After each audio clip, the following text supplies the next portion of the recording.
Pakistani government called him Indian agent. Indian government accused him of being a Pakistani spy. Pakistanis interrogated him in Shahi Fort, Lahore. Indians tortured him at Metabag, Srinagar. Indira Gandhi hanged him in 1984 in Tahar jail.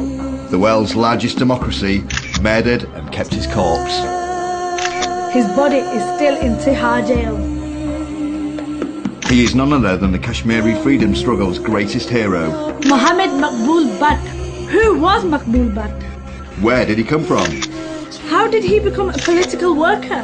What steps did he take to highlight Kashmir case? Who did he fight against?